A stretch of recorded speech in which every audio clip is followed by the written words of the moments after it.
Siklistas, nandito tayo ngayon sa tinatawag na Partakan Ride and Rock Fest 2015. Ang Partakan po ay pangalawang taon na ngayong 2015, started in 2014. Then, ang mangyayari po dito is meron tayong mga test rides, meron tayong mga motorcycle raffles, we have the biker babes, we also have concerts, at magkakapit po tayo ng mga party-party hanggang mamayang gabi na po ito. Mga siklistas, tara, pasyal tayo sa loob. Motorcycle News Magazine team, together with the other riders from Ropali, traveled 600 kilometers from Manila to Santa Ana, Cagayan to celebrate the Partakan Ride and Rock Fest. Partakan is an Ilocano word which means to accelerate. This is an event where all motorcycle brands unite. The event started on May 1, 2015 with the arrival of our fellow media and riders. Hosted by our very own Mr. Mel Aquino with his partners Mr. Louie and Goku Ortiz. Together, they beat up the heat of the summer by building an amazing obstacle course with cash prizes for the riders to enjoy. Riders didn't miss to test the Yamaha XTZ 125, riding it in a beautiful white sand of Pozo Robo Beach. Riders enjoy the beat of the music and continue to rock the night while different bands perform. And also, they have biker babes to spice up the night. Rapali, together with their sponsors, raffled 5 brand new motorcycles. On the last day, we watched the most awaited match of the century, the Pacquiao and Mayweather fight by the beach, via pay-per-view. This is the most memorable event of the year for all the riders. You surely don't want to miss the event next year. Hope to see you there. Ride and rock, Luistas.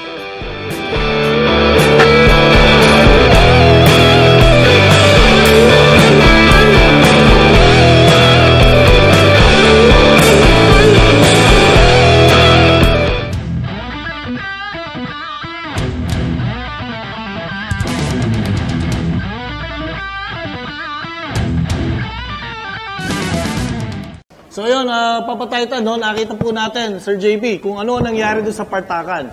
So mapapansin nyo, merong mga per club na talagang inter-club laban-laban sila.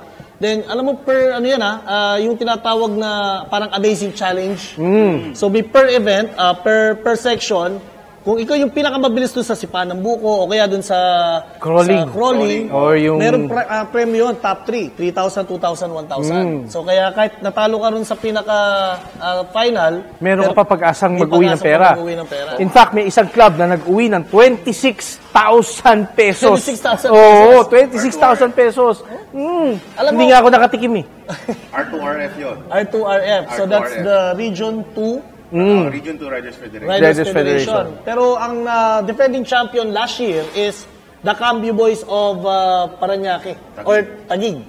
So sila nag-uwi sila ng mahigit mga 20,000 yata, no?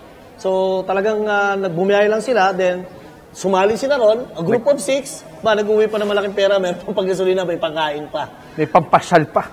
Speaking of pagkain, pare, may kukwento kaya ta sa amin. Oo. Dito sa biyahe na to, on our way to Santa Ana, we got the chance to go through a town in Isabela called Town of Cabagan. Town of Cabagan. World famous na siya, no? Original. Pinasikat ito nila Chris Aquino, nila Boy Abunda. Ito ang Josie's Pansiteria kung saan nakilala ang Pansit Cabagan. So nasampulan namin actually marami tayong nasampulan na Pansit Cabagan pero iba pa rin talaga ho yung original. So ito makikita natin sa video natin na ipapakita, nakausap namin si none other than Ma'am Josie na nagmamay-ari nitong Josie's na to. So anyway, after that yung tour namin which took us around 1,600 plus kilometers. Mga 1,680 plus kilometers. It took us from Manila, so umakyat kami ng Bulacan, and then from Bulacan, Nueva Ecija, and then from Nueva Ecija, nag-stop over muna kami, nagpahinga sa San Jose. And then from San Jose, tumulak na kami all the way to Santiago and Kawayan. So sa Kawayan, nagstay ulit kami doon, and then from Kawayan, on the third day, tumuloy-tuloy na kami ng Santa Ana. Doon pa lang sa travel na yun, it took us almost 700 kilometers na. on that point.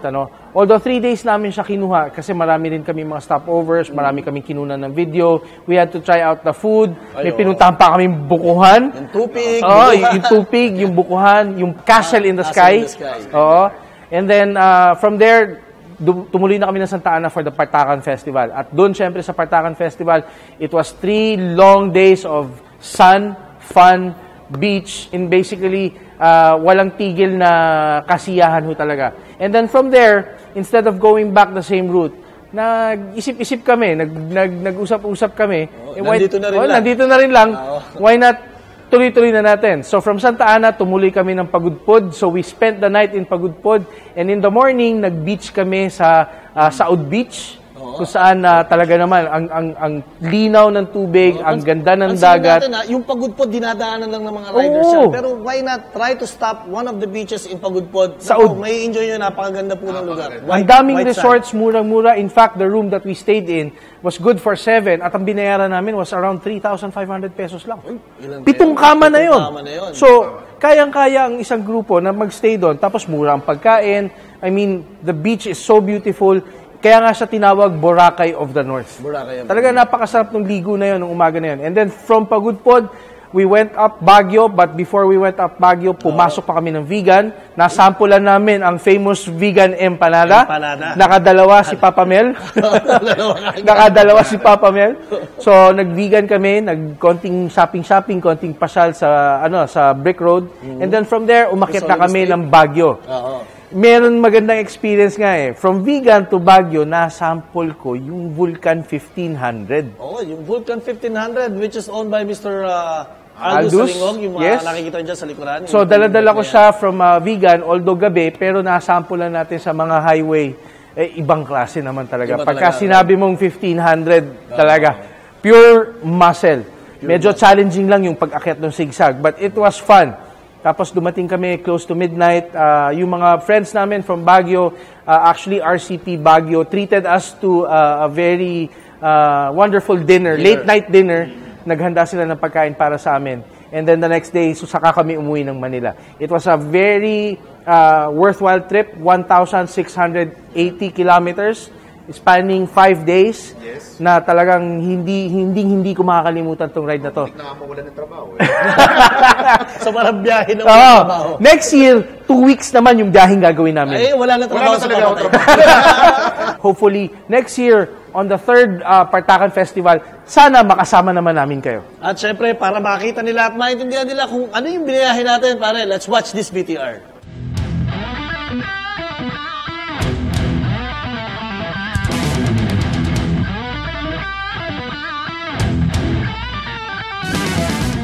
Good afternoon, Ciclistas. Ako po si JB and this is your food segment. Nandito po kami ngayon sa Cabagan, Isabela, where binisita po natin ang very famous na Josie's Pansiteria and Restaurant na pinasikat sa palabas nila Jessica Soho at ng iba pang mga sikat na personality sa television.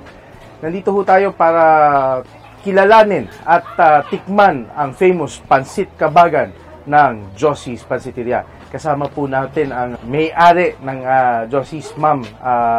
Gusto ho namin kasi malaman at maitanong, kailan ho ba nagsimula itong Josie's? Okay, magandang hapon sa ating lahat. Maraming salamat at nakapunta kayo ng Cabagan, Isabela. Actually, itong Josie's Pansiteria ay nag-start noong 1983 po. 1983? Kaedad ko. Tapos, how many branches do you have na po? Ito po yung pinaka-main, Anaw, Cabagan, Isabela po ito. Tapos, ang isang branch ko po ay nasa Garita, Cabagan, Isabela. 600 meters away from itong sa main. At meron pa ako sa LTO office, boundary rin ng Tumawini, Cabagan. Branch 2 na po yon. So anyway, on our way here, nasampulan ho namin ng iba't ibang pansit ng Nueva Vizcaya, Isabela, and Cagayan Valley. And I must say na talagang ang Pansit Cabagan ng Josie's is really the best. Wala hong kaduda-duda yan. This is my second time here at wala talagang comparison. What is the secret of the famous Josie's Pansit Cabagan? Unang-una po ay yung serbisyo namin sa tao. Ayun ang isang na ano din ng Josie's Pansiteria. At ang kalinisan po. Unang-una, lahat ng makagamitan, ako na mismo. 4 o'clock pa lamang, gising na ako. Dapat lahat malinis na po. Kung sa pag-prepare ng mga pagkain, lahat andun kami mag-asawa. At saka kami po mismo ang namamalengke, kami po mismo ang bumibili ng sahog, at kami po mismo sa preparation. So this business was started by the family, kayo ho ng Mr. Ninyo, Opo. and you had your children also help you out. Opo. Maliliit pa lang sila ay nagsisilbi na rin dito sa restaurant. I see. At bago silang pumasok, may instruction po ako dahil siyempre yung pagpasok naman nila, hindi naman maaga, nagse-serve muna po sila. And then pagdating ng college, dito po nila nakukuha din yung mga allowances nila. Well, ang laki ng pasasalamat ho namin at natikman namin ang famous Josie's Pansit Kabagan. And talaga naman ho, si Cruistas, talagang no comparison. It is the best ever Pansit Kabagan.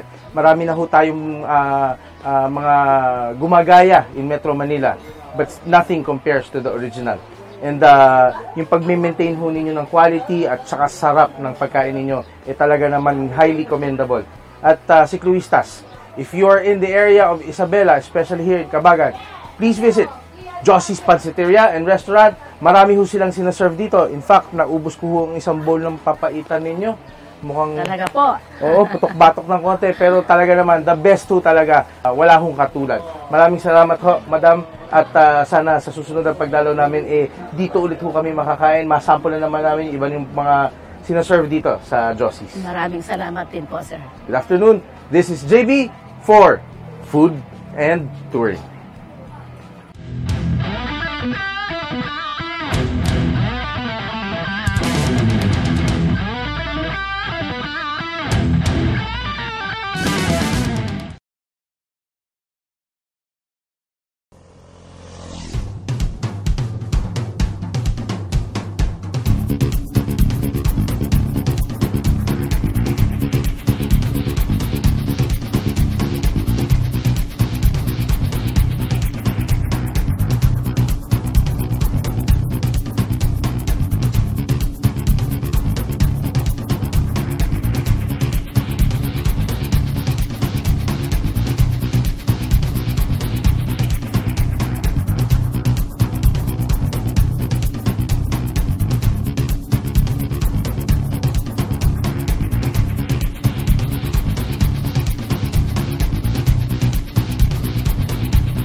papasok na tayo ngayon sa featured bike of the week. Walang iba kundi ang CPI Herald Cafe Racer at yung CPI Herald Classic 250. So, Papa JB, let's check it out.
So, we have the Classic 250. Ayan. Then, we have the Cafe Racer 250. So, nung chinecheck po namin to, no, tinesting namin pareho ni Papa JB, kami yung unang sumakay bago si Papa Titan, mapapasin nyo halos parehong-pareho ang configuration ng engine. It's a 250cc, 5-speed,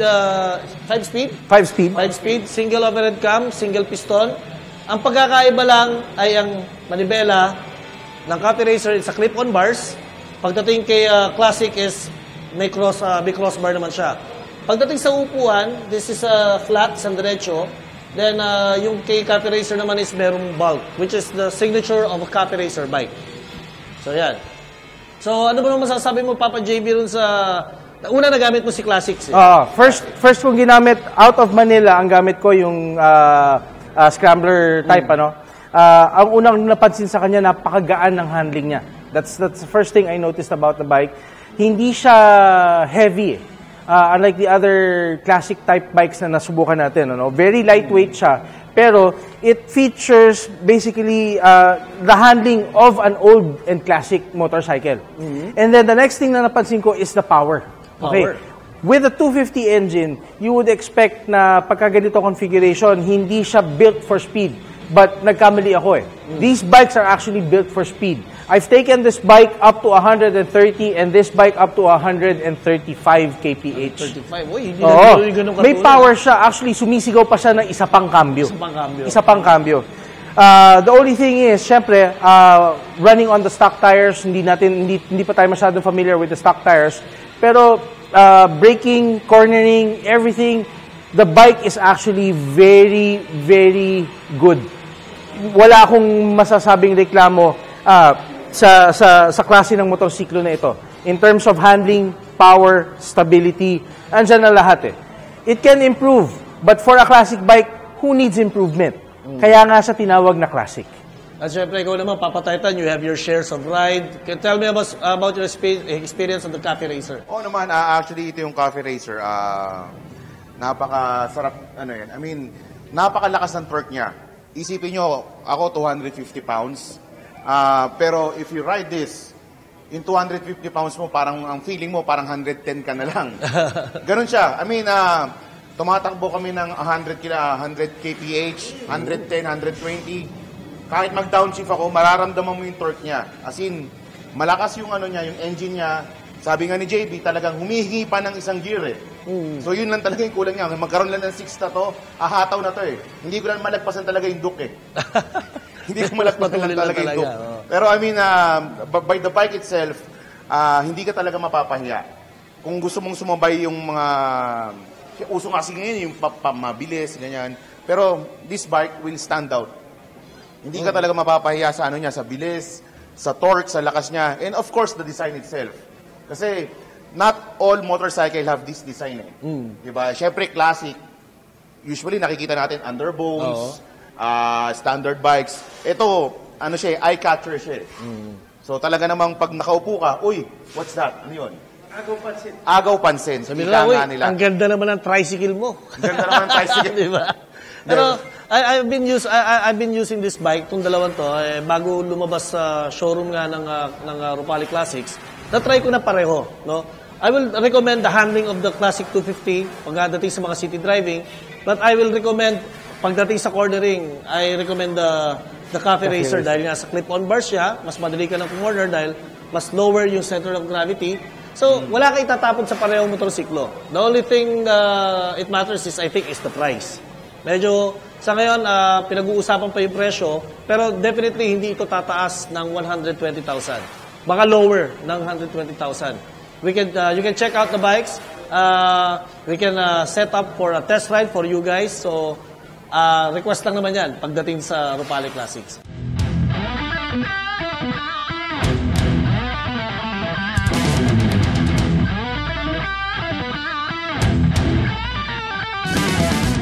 Nandito tayo ngayon at kasama natin ang Naked Wolf. Siyempre, tatawagin natin ang kanilang mga officers. Sir Will, nasaan ba si Sir Will? So, sino ba si Naked Wolves? Para sa mata ng ating mga audience at sa mata ng ating mga sikluista, sino ba si Naked Wolves? Naked Wolves, India kasi nag-start.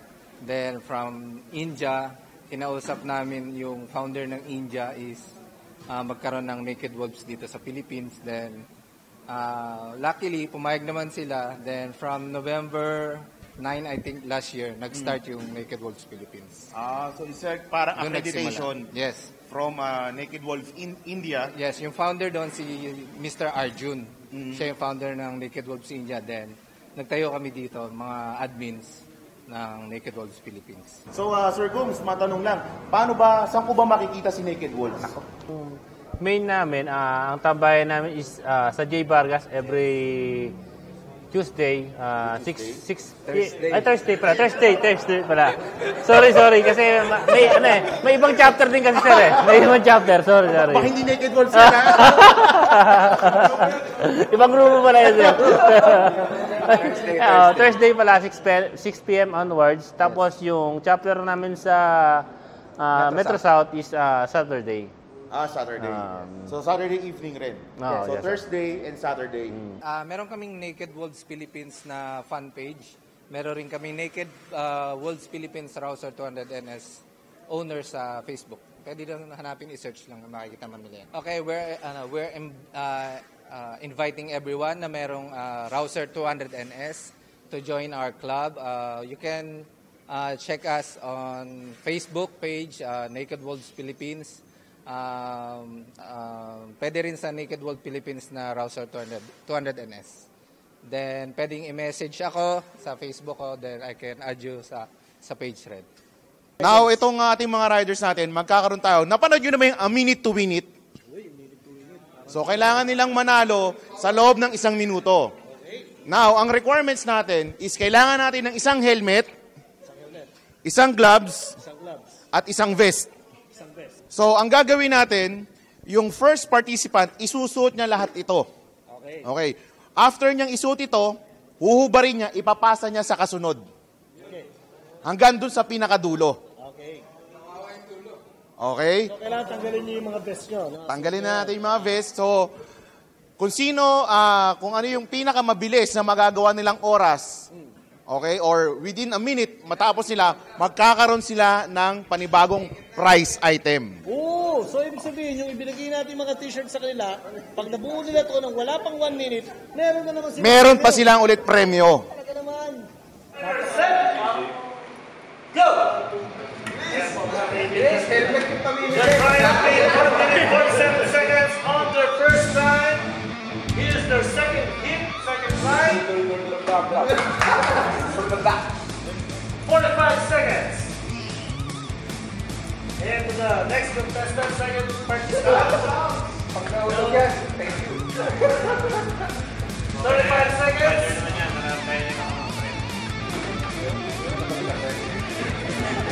30 seconds. Try to complete 1 minute 47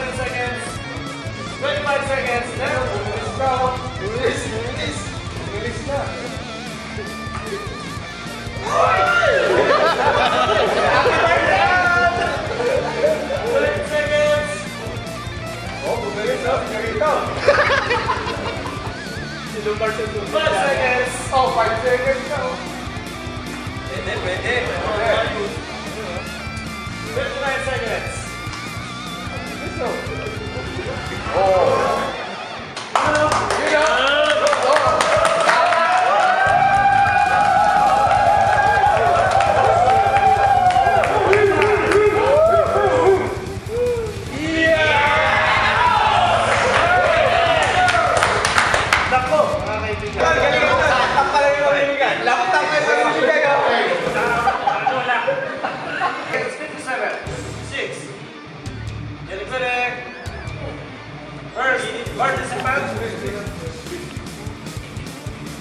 Okay, go.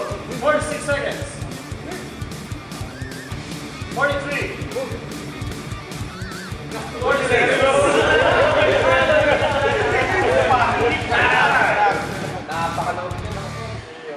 Chillax. 30 seconds. Relax na, pupunta pa tayo sa gata. Sayang yung ano. 25.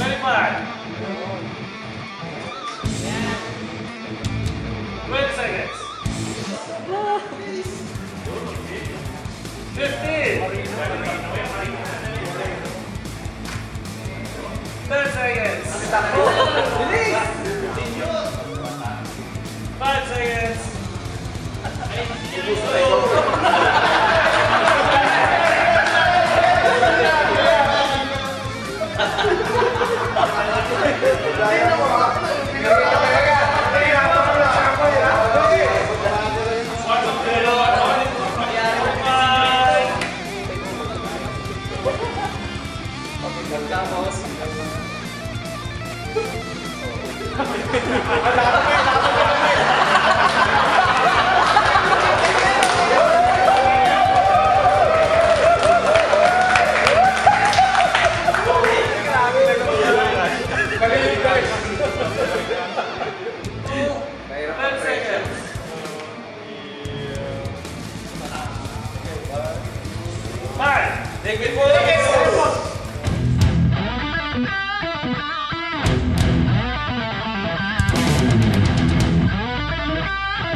Now we move on to the co-host of Motorcycle News Talk Show, the Philippines fastest man on two wheels, si Michael Bunsho, the great late Michael Bunsho. Kasama po naman natin ngayon sa pag-host ay yung kanyang kapatid na bunso. Yes. Walang iba kundi si Jacqueline Bunsho.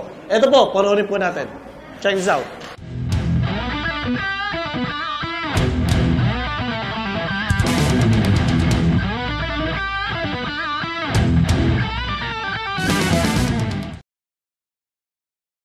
Sa mga Pacific Novela Kino at nandito tayo ngayon sa IR Bike Fest kung saan naganap ang contract signing between Team YRS, Top 1 and NBF. So kasama natin ngayon dito ang first lady rider na tatakbo Moto IR. No? So kung saan kasama po natin mga kaibigan ang female rider, ang kapatid ng fastest, Philippine fastest time on two wheels, si Miss Jack Bunsho. Jacqueline, magandang hapon sa iyo Ma'am Jacqueline. Kamusta ang contract signing? Contract signing namin was a success. Nag-sign na kami ng contract for 3 years sa Top 1, between Top 1, MBF, and YRS. Okay, so anong feeling na you will be representing Top 1? First passes in Actually, it feels good na Top 1 gave me the opportunity na I could ride sa Moto IR2, which is really expensive. Na itong si bike na to is really expensive. And for Top 1 for giving me that trust, na super thankful talaga ako. Pero Jack, you've been racing scooters then backbones, no? So yung sa backbone, from a backbone motorcycle ngayon, 150cc sports bike na. So ano mga training and preparations na ginagawa natin? Training and preparations sa akin ni Daddy is yung wala pa sa akin yung bike, nagka-train lang kami using the backbone, which is the Yamaha STX, which is similar lang, and difference lang is lighter siya and smaller yung build niya kasi it's really big, but yung mismong tank niya malaki na, so it's really different. Kasama rin po natin mga siklista, ang General Manager of the Michael Bunsho Foundation, walang iba, si Mr. Go Cortez. Magandang hapon, Mr. Go Cortez. Long time no see. Long time no see, papi. So, at last, we met. At least we met, ha? Nagkita ulit tayo sa ang naging partnership with MBF. And, well, this year, 2015 racing season, it will be a milestone for the MBF kasi this is the first time that an MBF rider came out in the training will join the Moto IR competition. So talagang ipinarepare nyo yung Yes. mga rider to. So Jack Buncho is one of the ladies Yeah. na tinatrain ng MBF. One of the lady but a guy who will will race for Moto IR. Okay, so right now, what do we expect for this coming races? Ano ba yung mga ina-expect natin sa Team Top 1 MBF YRS Racing? Siyempre, expect nila the first lady rider in the Moto IR being supported by the Top 1 Oil, the world's fastest synthetic oil. Also supported by MBF and YRS, SSS suspension. So SSS sprockets. Ano ba ba? SSS chains, YSS suspension, and FDR tires. FDR tires. We believe that we'll be seeing more of Miss Jack Buncho. So Miss Jack Buncho, words of encouragement sa mga lady riders na gusto kumarera. Parang yung sinabi ko rin sa past na interviews, don't make your gender as a boundary for what you want to do. Pag gusto mag-motor, why not? And gender mo lang yan, hindi porket lalaki ka, you can't do it. You should always have that power na alam mo kaya mo yan. Because tao pa rin tayo at the end of the day. Mel, pwede ba ako mag-thank you sa mga sponsors? Okay, sorry. Please thank you. Thank you, sponsors. Okay, I want to thank YRS, MBF, Top 1, YSS, Suspension, SSS, Chains and Sprockets, FDR Tires, Motorworld LS2. Okay, so Mr. Ricardo Guaportis, meron ka gusto salamatan? Siyempre, nagpapasalamat ako sa Top 1 Oil for supporting a program like this, and hopefully, as years go by ng mga training, lagi namin kasama yung Top 1 Oil. Yes, thank you very much, Mr. Guaportis, General Manager of MBF, Michael Busho Foundation, and of course, the sister of the Philippine fastest man on 2 wheels, Miss Jacqueline Busho, now a contract rider of Top 1 MBF YRS Racing Team. We'll see her in action this coming races. Once again, Mr. Mel Aquino, and yung Bicol. Cicloistas, kasama natin ngayon si Ma'am Clarice Ibarreta. Siya po ang Top 1 Marketing Assistant to tell us more about the Top 1, the world's fastest synthetic oil. So Ma'am Clarice, magandang hapon po sa inyo. Yan. So ma'am, we are here at the IR Bike Fest. So pang ilang IR Bike Fest participation na po natin? Top 1 po, nag-participate ako sa Bike Fest. Starting 2008, I think, medyo matagal na rin po. So, suki na kami sa event. This is the first time na sumali kayo sa racing activity? No, it's not our first time naman. May mga sponsored racers na kami before. Okay. Si Edson po, isa sa mga sponsored racer namin before. Okay, so right now, we have a contract signing with the YRS MBF partnership together with Top 1. Yung pinag-sign nyo ng contract is a girl, a lady. Yes, siya si Miss Jack Buncho. So, we're so proud kasi naging partner na namin siya sa team. So, si Jacqueline Buncho is one of the mainstay of the MBF Foundation kung saan nagkakaroon ng training ang MBF. So, bakit ma'am si Jack Buncho nga pala ang kinuha natin? Actually, bukod sa pagiging pretty girl ni Jack, we decided to get her kasi ang promising niya, ang dami niyang achievements kahit na beginner pa lang siya and fast learner siya. So, we think malaki ang future natin with Jack. Top 1, meron kayong tag name, the world's fastest synthetic oil. Bakit naging fastest synthetic oil? Actually, we're called as the world's fastest motorcycle oil kasi we do have the Tapo Nakatak, which is the world's fastest motorcycle. So, for details, you can check our website and the Guinness Book of World Records kasi nandun po yun. So, I think tumakbo yun to ng 605.7 kilometers per hour, Guinness World Record. Yes, sir. Paano mo yan nalaman? Kasi nandito, si Attack, okay? The world's fastest motorcycle. Top 1 is the Guinness Book of Record holder dahil sa kanilang napatakbong Hayabusa. It's a 2,598cc motorcycle and it is powered and protected by Top 1 Oil. Actually, Top 1 is a variety of products, but for motorcycles, we have for manual and then we also have for scooters. So, if ever you have requirements for both kind of motorcycles, we definitely have it. We have the Top 1 synthetic motor oil for motorcycles or motorcycle engine. So we have also for scooters. Mga sikluista, magkaiba po ang langis ng motorsiklo na scooter tsaka yung backbone or underbone. So what we have here is, ano langis to ma'am? This one is Actionmatic, the very specialized motor oil for scooters po. Saan natin mabibili ang mga Top 1 motorcycle oils? Top 1 motorcycle oils are available actually nationwide, but if ever we have din here in Manila, so if ever you can call on our office para ma-check namin yung nearest na mga shop sa mga areas ninyo. Okay, so do we have any contact number, Facebook page? We have our Facebook page. You can check our Facebook page, which is Top 1 Oil Philippines. So yun, just check our site po.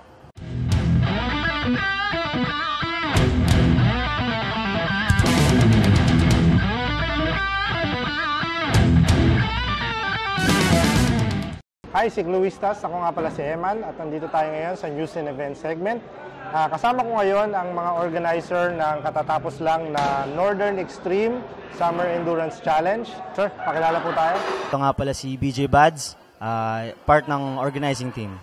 Hi, I'm Mark De Leon. I'm in charge of the marketing venue. Hi, Cicloistas. This is Holios, isa sa mga organizers ng event na ito. Ito ay ikatlong taon na ngayon, ano? Bakit nakipag-partner ang Repsol sa ganitong events? During the past summer endurances, so nakikita ko na yan, di ba? Yung mga naunang edition like M3, summer endurance na mga... Alam naman natin, magkakasama tayo lahat dito sa MMC ever since 2005. Kakasama na tayo. So, nagpapasalamat kami for this event, summer endurance, para may mga add-ons like yung mga vest, yung mga awardings na medyo bongga siguro, like yung mga kailangan ng mga riders for this event. So, yung improvements for the event, yun yung aming aim. Mas marami bang sumali kumpara sa mga nakaraang taon? Marami rin bang nakatapos kumpara sa mga nakaraang taon? Well, this is the third year of the summer endurance. So, every year, nag-i-increase tayo by 100%. By this year, ang sumali is around approximately 230 riders. So, ang nag-finish natin, official finishers natin, ay mga 85 riders.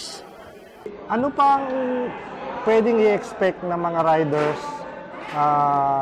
na mga susunod na events? Expect more challenging endurance since we've partnered with Repsol and Sonic Boom. So, expect nila na mas maganda at mas challenging ang mga darating na mga endurance. So, expect na rin nila na ang darating na upcoming M3 challenge natin sa November na we'll be partnering with Repsol and Sonic Boom. So, pagandaan nila yan. And then, meron kaming surprise na endurance na darating, most probably by next year. So, pagandaan-daan nyo lang yan sa mga endurance addicts. Okay, so bilang closing, meron ba kayong mga gustong pasalamatan? Unang-una naming pinasasalamatan si Sir Mark De Leon of Sonic Boom. Siyempre ang Repsol, ang Yamaha, yung Chevy Burger, tsaka yung mga volunteers natin and dun sa mga checkpoint areas, pati dun sa, lalo-lalo na dun sa mga support teams natin. Thank you nga pala sa Replica Pro, dun sa iba natin sponsors, Bikers Den, Cycle Sealant. Siyempre si Sir Emilio Lim, yung sa Tago din, yung gas station dyan na pinakain almost lahat ng riders na dumaan dun sa kanyang gas station. Siyempre lahat ng mga volunteer groups natin, road assistance groups na sumuporta sa mga riders natin na sumali dito sa Northern Extreme Summer Endurance, aka SEND. At saka bago ko makalimutan, yung sticker natin, si Sir Jun of JM Mirasol. Siya nga pala yung gumawa. So, thank you rin, Sir Jun. Lahat ng mga marchers, volunteers, yung mga club sa Vizcaya, Nueva Vizcaya, sa Nueva Ecija, sa Baguio, Bikers Den, maraming salamat. Zambales Olongapo Riders Association, La Union Riders, PSRC La Union, Banin Riders. Maraming salamat, Sir Julius, Sir BJ, and Sir Mark. At dyan po nagtatapos ang ating News and Events segment.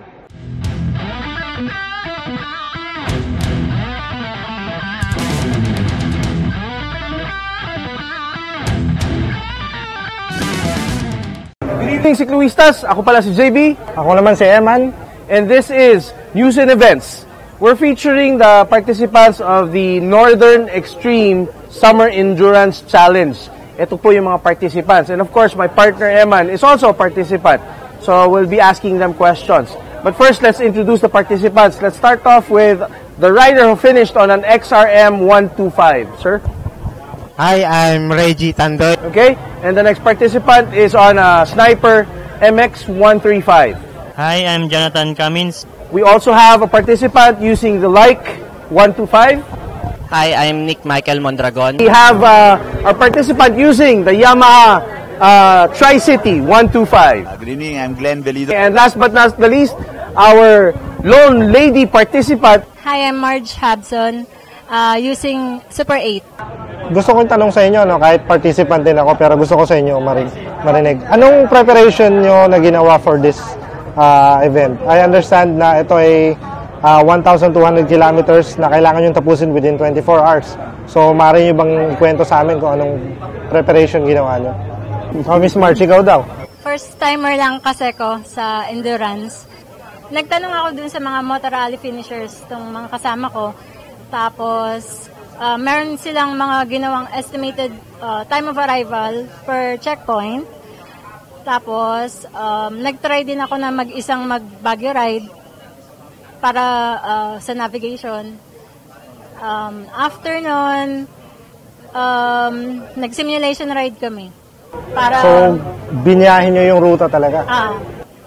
Bukod sa preparation sa katawan nyo, yung motor ba, anong ginawa nyo preparation?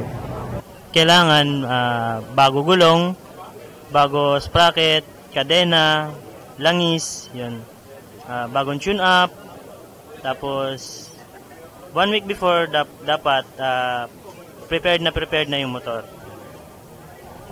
Sa akin naman, hydrated na talaga masyado. Prepare na talaga sa... Nakita ko may hawak kang hydrate kanina. Well, ako, ginawa ko biglaan talaga. Upgrade ako. Dahil alam ko, kukulangin ako sa top speed, sa torque. So, lahat ng ginawa kong experience na dun sa big bike, mga bikes ko before, ginawa ko dito sa Tri-City. Sa experience nyo during the run, anong masasabi nyo? Nahirapan ba kayo? May times ba na inantok kayo? Or sumemplang kayo? Or naka-encounter ba kayo ng anything na mahirap?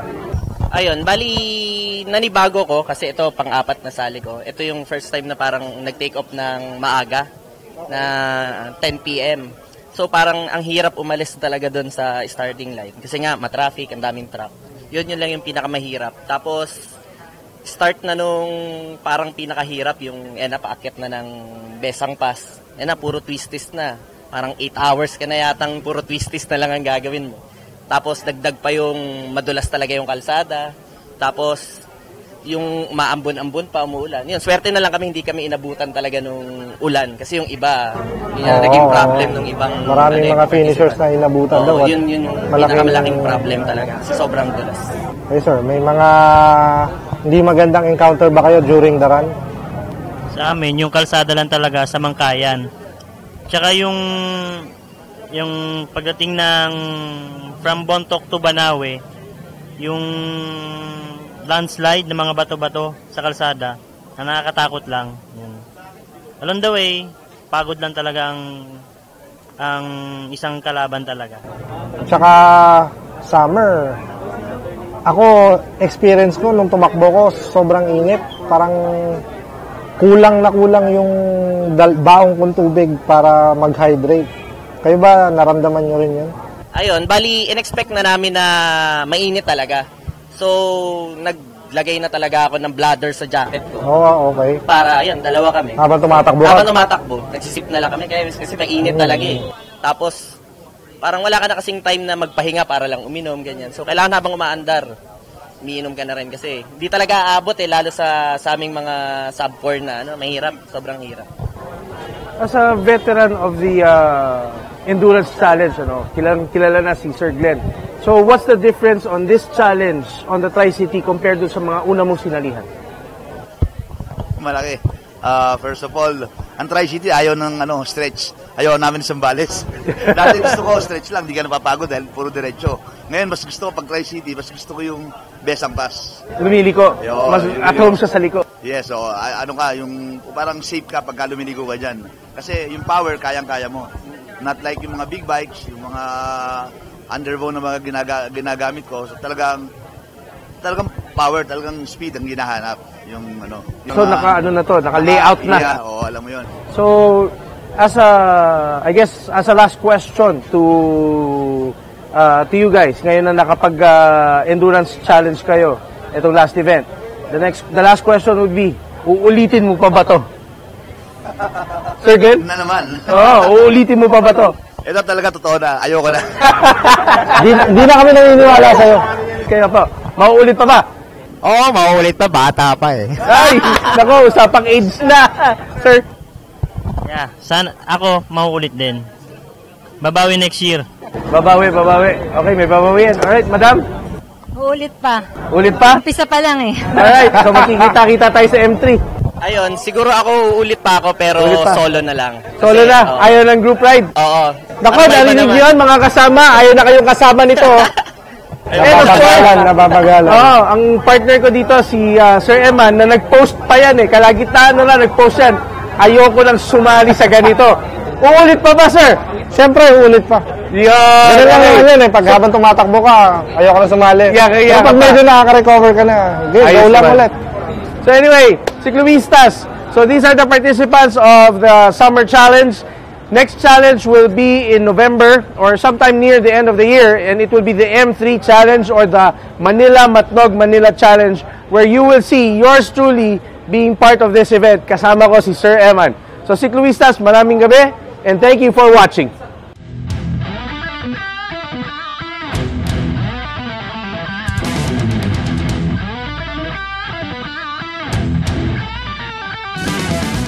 One of the motorcycle accessories maker.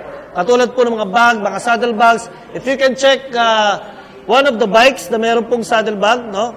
Yan po ay gawa ng ating bisita ngayon. Walang iba, kundi si Mr. Joseph Papa. Sir Joseph, can you tell us about the product, sir? Well, actually, nag-start ako for Vest, exclusively for Vest pala. Okay. So, before,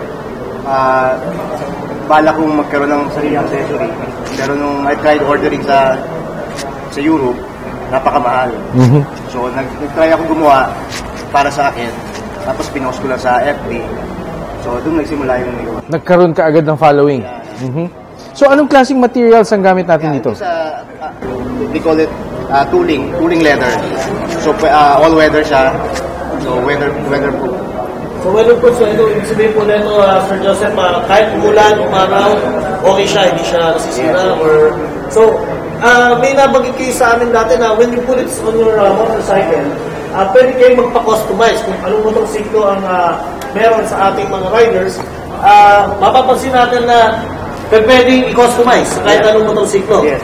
So, bukod sa Vespa, ano pa po yung mga nakapitan po natin ito? Actually, ito, kinustom kit namin para sa Ural. Sa Ural? Sa Ural. Okay. For example, sir, merong from the Naked Wolves, gusto magpagawa po, magpa-customize ng bag or ng kanilang saddle bag. Saan po ba kayo pwede ko tayo? Ang workshop is located sa Cubao, 141 15th Avenue, Cubao, Quezon City. 141 15th Avenue. So they can contact me at 0917-893-434. Okay. So, Sir Joseph Papa, maraming salamat po. Maraming salamat, sir. Bibisita ko one time. Papagawa ako ng bag. At syempre, napakagandang gamitin niya ito. Mga kaibigan, our featured motorcycle accessories, Mr. Joseph Papa. Palakpakan po natin. Alright.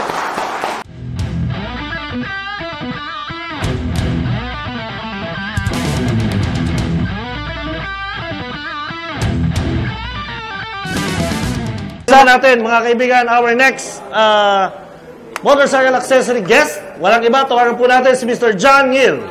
Ayan, Sir John Hill. So, sir, tell us about your product. Gano'n saan kayo nagsimula? Ano yung naging inspiration nyo para simulan to? Kasi during the 70s, may shop yung lolo ko, yung grandfather ko. So, meron kami sapatos sa before sa Makati, sa may Plaza Fair, and then sa may Parañaque. Actually, sa Parañaque, during the 70s, halos yung shop yung pioneering sa when it comes to shoemaking. Shoemaking. So, nagsimula kami, tawag dito, meron yung Misted 400 pa ako before. So, bala kong kinostomize namin together with my father. So, yung papa-upholstery ako sana, sabi ni Papa, ba't di natin balutan? Yung mga upuan nga ng mga pangkabayo ginagawa natin dati, ba't di natin gawin dito? So, sinubukan, tinry. Nagustuhan ng mga tropa. Hanggang sa tuloy-tuloy na. Parang gano'n lang. So, ang pinaka-ano lang kasi dito is, yung sobrang unique nung product. So, may mga nagsabi sa akin na, oh sir, baka pwede mong i-mass produce na for Royal Enfield, sabi ko. Gusto ko manatili yung prestige ng yung uniqueness. Naniniwala kasi ako ng walang bike na dapat magkakabuka. So, ano naman ang so you started on a Steed 400, yung upuan and upholstery natin. So, bukod nung time na yon, bukod sa sapatos, you just told me na Pati yung upuan ng kabayo, ginagawa natin. Mga pampolo. Okay, yung kasi minsan pag sinabi natin pampolo, akala natin yung polo eh. No? Yung polo is another sport. No? Konting kaalaman, yung polo po yung merong mahabang stick, nakasakay yung rider sa kabayo, yun yung pinahampas nila, parang golf. Okay. So, where is your shop located right now? Actually, ang shop namin is located at Sukat, Parañaque. So, nandun. Actually, ano siya dito motorcycle shop at saka modification ng mga vintage cars. Okay. Kumbaga, ito is pure passion. Ako, public school teacher ako eh. Oh, so, right. So, hindi ka ba talaga rider talaga, pero nagra-ride ka, you have a passion on riding, then school teacher. School teacher ako. Wow. Besides the custom seats, ano pa ang ginagawa niyo? Actually, we do fabrications. We chop frames, ng mga so tsaka paint job. How about the materials? Saan ang gagaling ang materials natin? Yung materials natin dito is pure cowhide din. Okay. So we have the highest quality, high grade pure leather. Ilan. Okay. So kami gumagamit ng synthetic. So once again, sir, please invite them to your shop. Okay. Please follow us at Nos MC. Okay, Nos MC in our Facebook page. Okay, you can find me there. So Janil Perez. Okay, Perez Leathers. Perez Leathers. Okay, so thank you very much, Mr. John Hill. Thank you, sir. Thank you very much. So, ladies and gentlemen, these are our motorcycle accessories featured of the week.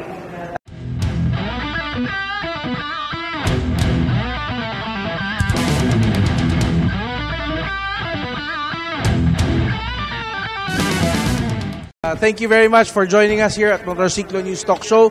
Kasama ko si Papi Mel, si Papi Titan. And pa-plug lang ako konti para sa mga taga Marikina, particularly sa East, San Mateo, Antipolo. Open na po ang Yob Shop. So we're selling overdose products. Meron ho tayong mga bags, meron tayong vests, jackets, pants. Nakakita nga ako doon ng NS200, naka-slider. Available po ang slider sa akin, murang-mura lang. So anyway, visit me on Facebook, Yob Shop. Paki-search na lang po, Yob _S, tapos shop. So please visit na lang po. Again, thank you for joining Motorciclo News Talk Show. Until next time, sana makita namin kayo dito. Don't forget to like us on Facebook, Motorciclo News Magazine. Subscribe kayo sa aming YouTube channel. So lahat po ng mga episodes, lahat po na nangyayari ngayon ay makikita nyo po to sa aming Facebook account. So don't forget to like us and follow us. So makita-kita po tayo ulit sa susunod na linggo. At mga siklowista, ako po si Titan Hawk. Ako po si Mr. Mel Aquino. JV. Motorciclo News Talk Show!